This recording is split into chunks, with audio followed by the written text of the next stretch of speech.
Welcome to the Zandbergen Report, where wealth strategies and pop culture collide, featuring your distinguished host and certified financial planner, Bart Zandbergen. Welcome to our show of Dream Chasers and Wealth Makers. We are thrilled to be back in the studio today with a new episode of the Zandbergen Report. I'm proud to bring in the movers, shakers, and difference makers who are passionate about sharing what they have learned and what you need to know today. And I'm very happy to have in studio today the one, the only, Once again, Scott Heinila. Not only a superior advisor, but also an expert in insurance with his firm, Optimized Wealth Insurance. And today we're going to talk about something, we're going to talk about something that's very important. It's called long-term care insurance. One, because it is very important, and two, because there are some and very important changes taking place.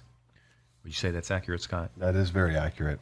You embellish about your kindness towards me, but I do appreciate being here, and thank you for having me. And it is a very, very important topic. It's something that every advisor and retiree should have discussion with their planner about and be prepared for. Also, to your point, there's legislation that's potentially looming, not just in California, but many states across the country. Washington already adopted it, so I think it's very timely that we have this conversation. But I'll tell you what, before we get right into that, I think there might be some who don't really know what long-term care insurance is. So maybe let's take a minute and say what it is and what it is not. What long-term care insurance is, first and foremost, it's not health insurance. Good. One of the common mistakes that many individuals make is that just not understanding the difference between Medicaid and Medicare, whereas Medicare is essentially state-provided health care, whereas Medicaid is more of the long-term care, protective services, or extended health services that one may need in life. The truth of the matter is that this is reserved for people who are impoverished, and it's a way that the government and the society at large can help keep people from being pushed out on the streets when they need care the most at the later stage of life. Long-term care, as definition, is simply defined by one's ability or inability to perform 2 out of 6 activities of daily living and or cognitive impairment. Right. And not to get into the weeds on the activities daily, it's the basic activities. So, eating, bathing, dressing, transferring, continence, all of those things. Yeah. Right. So that's really what long-term care is. Okay. I would say another thing that it is not is disability insurance. I think sometimes people get confused on that. And I look at disability insurance as something you use to protect your income while you're working. And then long-term care insurance is something to preserve and protect your wealth while you're on the other side of working. That's exactly right. Yeah. Disability is more during working years, incapacity, my inability or incapacity to perform my job, to make a living, and therefore that insurance steps in to fill that void. Yeah. All right. I thought we would get into the types of long-term care insurance, but maybe we'll save that for the end. And let's now talk about these changes you were referencing. Can we play a little game first? Oh, I love games. Quick little trivia game. Let's go. So it's a long-term care statistics trivia game. Okay. What I have in my hands are the answers that you cannot see are the answers to some what I feel, incredibly staggering statistics as it relates to time, duration of how long an individual has actively received care, and 2, the total cost. So let's take one at a time. What do you think? What would you think the total length of time that an individual has received care? So this is insurance claims been paid on behalf of an individual receiving care. How long did that period of time last? In one particular incident? One person, one total claim. Oh, one total claim. So lifetime claim on one person. Yeah. I believe it is 2 years. That's the total. On one claim. On one claim. So it happens to be a male. Okay. And the largest claim in terms of time. Oh, did you say? I thought you said average. You said no, not average. Total time. Okay, just give us the answer. It's longer than 2 years. 19 years Yeah. and 3 months. Wow. Okay, now, total cost of claim. What's the most that an insurance company has paid out on one person's life needing care? Okay, 19 years. I'm going to say $10,000 a month in benefit. So it's $120,000 a year times 20, 120. That's $2 million. Yes, you're very close. It is $2,636,000. That'll take a crimp out of someone's wealth and retirement. So the reason I bring that up and the importance of this is most people disassociate the need of care with wealth. So if I'm wealthy enough, I can self-insure. And the answer to that is yes, absolutely, Yeah, you course. can. Yep. Is it the most efficient solution? Do you, regardless of how much wealth you had, would you rather come out of pocket $2.6 million, or maybe when you're younger and healthy, reposition $200,000 to $400,000 in that case to protect the whole risk? Right. The other part of it is an individual household, husband and wife, there's no way that they can assess the risk of what it's going to be if eventually the risk ends up being needing care for 19 years. Right. So if I have a spouse in need of care for that many years, how many years did the healthy community spouse live? Living as normal of a lifestyle as they can, spending the amount of money that household is used to spending on all of the fine things in life and all of that. So it Right. becomes an incredibly risky proposition to Right. self-insure. That's I'll leave that there. Yeah, I'll add, but I will add something. Not to mention, if you're self-insuring, you are most likely going to lean on spouse, children, family members to help, and I don't know how many people would really want that as their solution for caretaking. You are 100% correct in that. Yeah. Okay, that was that.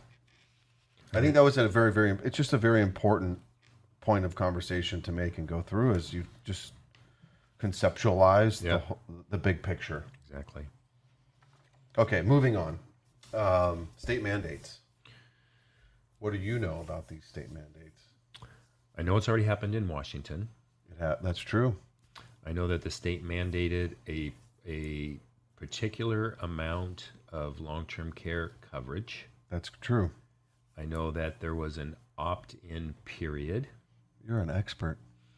I know it caused a big upheaval in the insurance world for those anywhere in the country now that tried to get an insurance policy. Because Highly of disruptive. of the run. Yeah.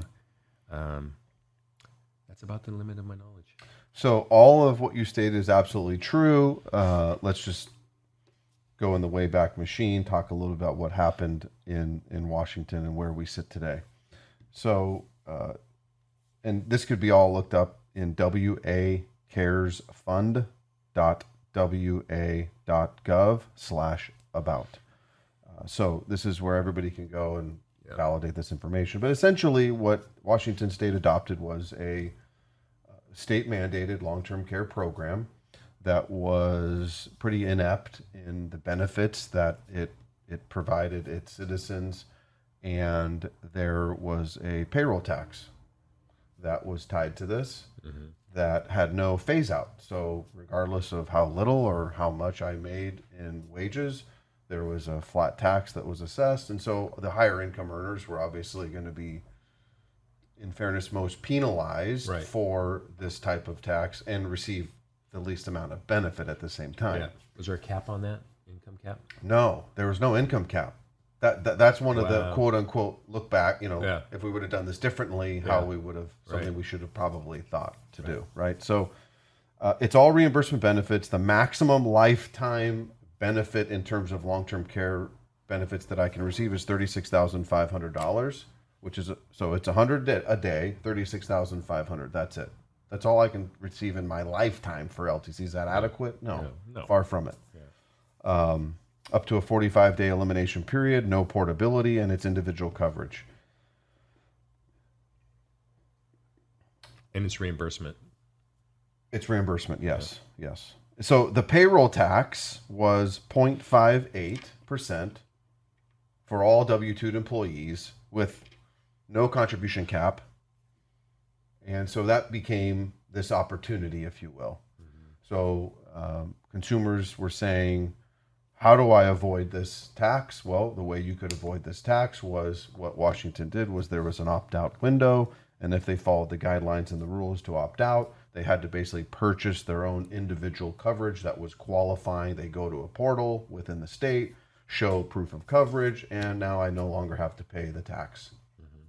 And financially, it was very practical and viable in the sense that the math added up that if I made X amount of income, I'm paying too much in premium. I'm better off just buying my own policy or more, actually embracing on the topic of with an advisor on how much long-term care should I actually have. Let's take this seriously and let me just purchase true coverage, not just the minimal amount that I need to negate the tax. Right. And so that's a summary of what really happened in Washington.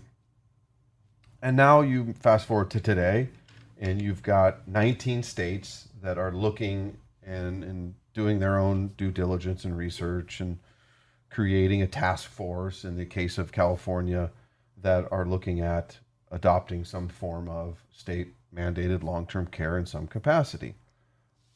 So now as it relates here to California, in the way that California does a lot of things, it's becoming a little bit more complicated. As it always is in California. That is always, and in fairness, as it probably should of, okay, what are the things that we could learn from what Washington did that we definitely should change? Things they did well, things that they didn't do well, and so there was a task force created, and what California is mapping. Nothing is official. I think it's very, very important to make the comment that the legislature has not created any form of public long-term care insurance program yet. I can't restate that. So it's not yet. Okay. It is not yet. This is all in the works. But they have landscaped some picture of what this will look like. With a commitment that they will do it. No. Okay. So they have voted. There is an assembly bill. It's Assembly Bill 567 that the state has roughly mapped out, and it will come to official legislation sometime in 2024. So I can speak a little bit to that in detail with the notice, that the state put out yesterday, actually. And I think best to probably just read some of this. The California Department of Insurance has received several complaints regarding misleading marketing and communications by some long-term care insurance and agents in connection with the work of the California LTC Task Force. These communications falsely assert that a new payroll tax will be imposed in the near future and that consumers should rush to buy long-term care insurance before the end of 2023. Let's pause there. Yeah. What's happening there, as you can imagine, sales agents, insurance agents who are licensed to sell these products have been exploiting this as a way to induce sales. Right. Let's not do that. Let's avoid that. Let's be truthful and honest here. It goes on to say the department condemns these tactics and will take steps appropriate to curtail and take action against these unscrupulous individuals. Great. The task force was assembled by Assembly Bill 567, as I stated, in 2019. So step one, if you will, of this legislative process has been adopted. Sure. And to recommend opt-ins for designing and implementing a public long-term care program. The task force was charged with producing 2 reports, which I have here. One that identifies the feasibility of the proposed designs, and the other provides an actuarial analysis of the designs. So we have some data around that as well. At the earliest, the state could vote to enact a plan or this plan in January 1st of 2024. And the reality of it is, so this is a very important point to make, that they may or may not choose to proceed with legislation to establish a public program. It's a possibility they just decide we're not going to move forward. Sure. Okay, so what are the options? The options will range anywhere from, let's say, 36,000 on the low end, upwards of 144,000 on the high end. So the 0.58 goes up if you opt for a higher benefit. So in California, that was Texas was 0.58. Oh. California has not yet definitively Okay. put out what the tax rates will be, but the estimated payroll range is going to be somewhere between 0.4 and 0.6. Okay.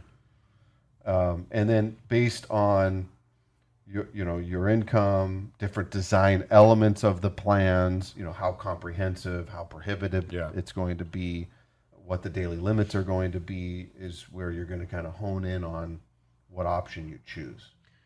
You think they'll do like a platinum, silver, bronze concept? Exactly. It'd be something like that, right? So in this case, the option 5 that they've outlined would be the most expensive option. Okay. That would be your Cadillac. And then, your Toyota Camry would be option 1. And that would be the least expensive from a payroll tax standpoint. Okay. They're also talking about having contribution caps, right? So I hope so. yeah.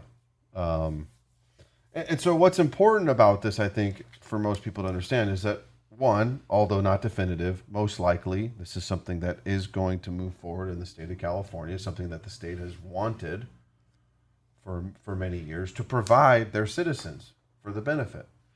And so there isn't a lot of clarity yet around what the opt-out options will be. That we believe that there will be. We don't definitively know what the opt-out options will be, meaning I can go purchase an individual long-term care insurance plan that's qualifying in nature for my own personal benefit and not the state plan. Right, and that could cause some issues, right? If someone has intent not to use the state created or provided plan, they go out and buy a private plan, and if it doesn't qualify, then we might have some issues, I think. Right, exactly. So these are all the things that I think it's important for individuals to just stay aware of. Yeah. Be abreast of the situation. Hey, look, it's a tax, right? And so any new tax, I should probably do some due diligence on and figure out how this affects me. Certainly from a long-term care perspective, it applies directly to any retiree or aging population. Right. If I purchase this, it doesn't behoove me in any way of purchasing additional care, or the care that I already do have can simply just layer over this. So it's in addition to. There's nothing wrong with that either. Oh, someone might just choose the least expensive, least taxed option, and then supplement or layer on top of it a private. It'd be a great idea. Yeah. So what does this really mean? Any of these state-provided solutions is something in the right direction for those in need. Right. However, it most likely isn't going to cover all of one or a household's long-term care potential needs. Certainly, if we look back at what the most extreme risks and cost duration could be. So it goes back to having a conversation with you, right, as an advisor, of how you approach the topic of long-term care. So I thought, well, how do you approach this conversation with many of your clients? What does that journey look like? Yeah. So as you know, everything that we do here starts with a financial plan, and a good financial plan has at least 5 different areas of deep investigation, deep dive. So it's obviously asset management, which is what we do here, retirement or financial independence planning, estate planning, sometimes college education planning, but definitely what we call it risk planning, or insurance planning, risk management planning. And then within that sector, we look at, okay, are your survivors properly taken care of in the event of a death? And we also look at, are you in good condition in the event of an unforeseen disability? We look at disability insurance prior to retirement, and we look at it at long-term care for nearing retirement or post-retirement. And our system will show these will be we'll play what if scenarios. So if you go out on claim, these are the average. I don't typically use your maximum lengths. Right. We'll use average. Yeah. 2 or 3 years. This is the cost you can expect. And where we live here in California, 7, 8, 9, 10 grand a month. And that's not even 24/7. So we factor that in, and then we discuss with the client what their comfort level is. Some will default to, well, I'll just take care of it. Some will default to, my kids will take care of me, and we have kind of a heart-to-heart conversation about that. But many are seeing the light, especially with the newer, and if we have time to get to the newer products, the hybrid products that make it a little bit more easier to obtain and have multiple purposes when you combine life with long-term care. For sure, the clients that approach us every time have had, and usually recently, some sort of long-term care event with their parents, grandparents. That will drive a question from the individual or the client.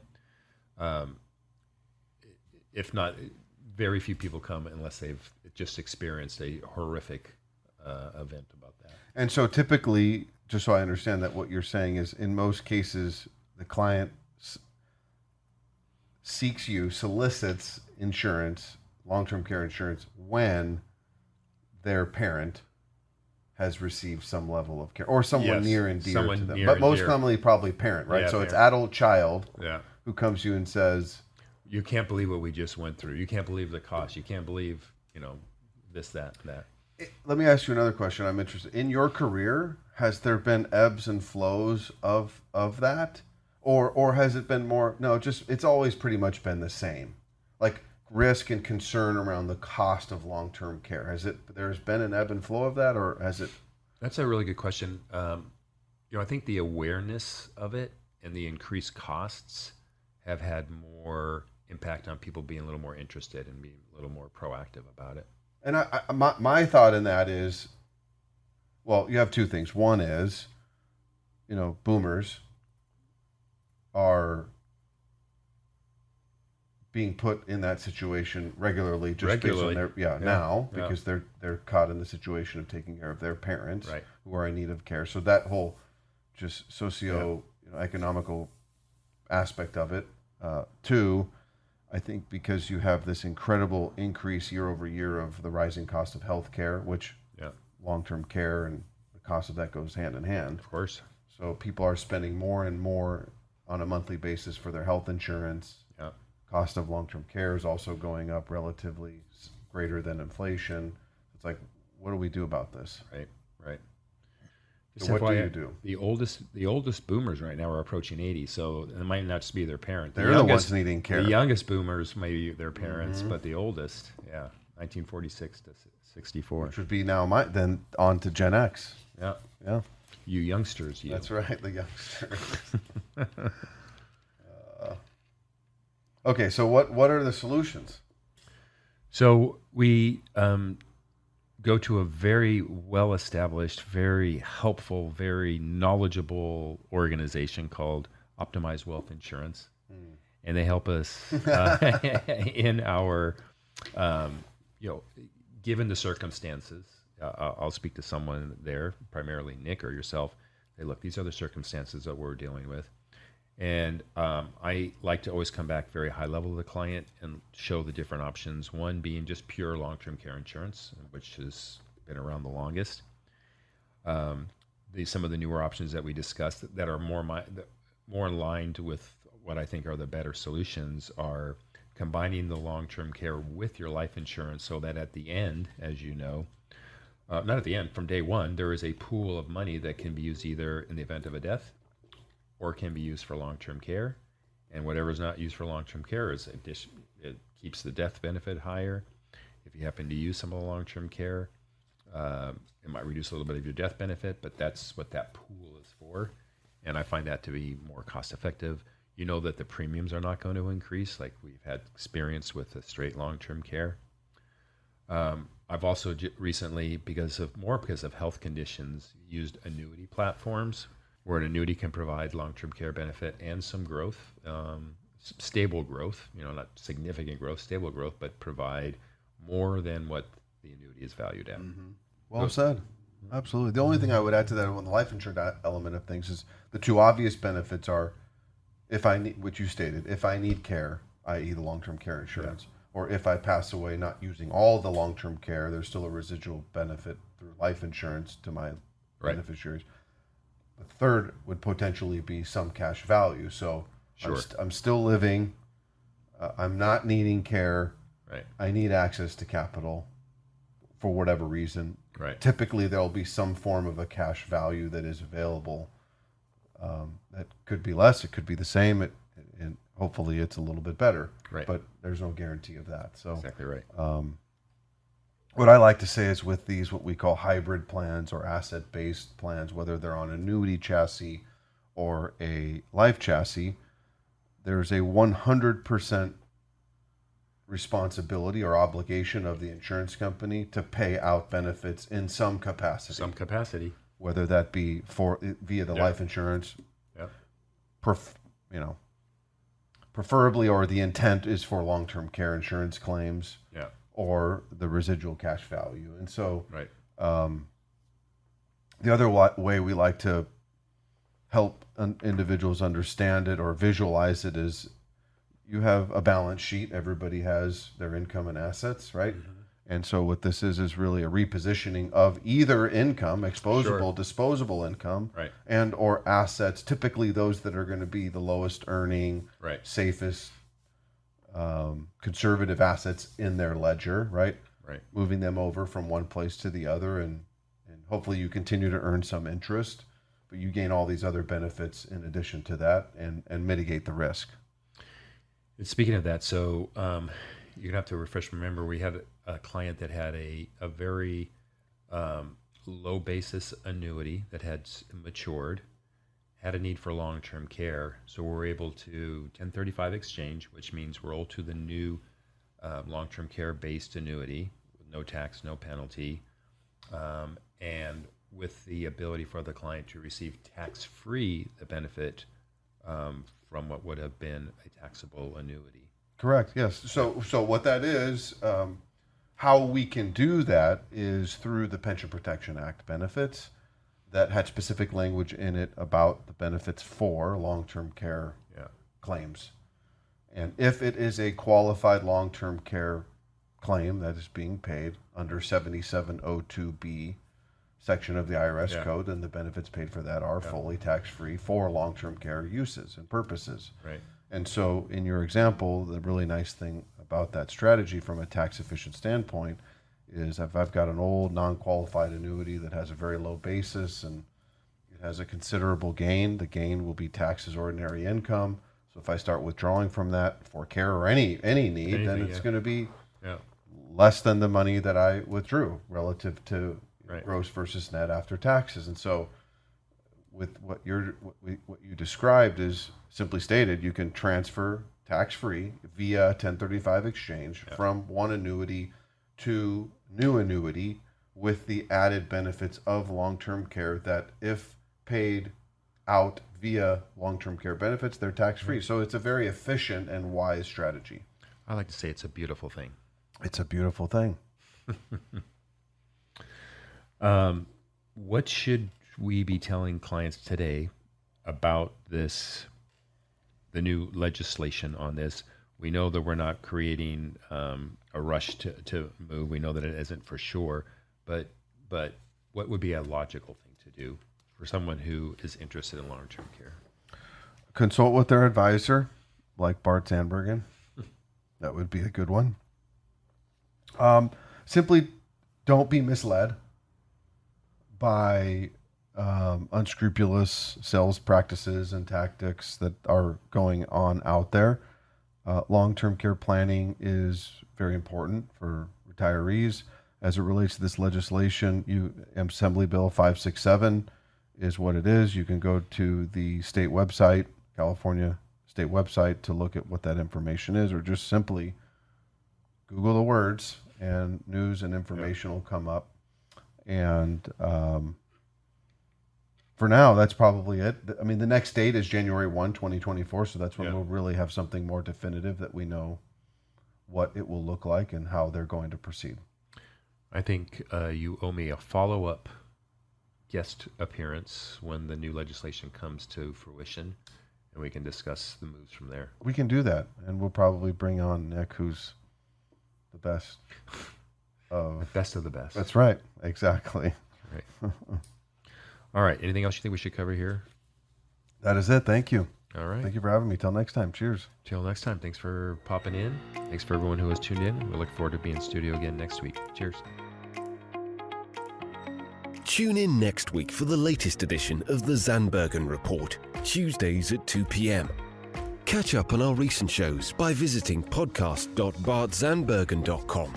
The Zandbergen Report is also available on iTunes, iHeartRadio and Spotify. Interested in being a featured guest on our show or have a question you'd like to hear us answer? Email podcast@bartzandbergen.com.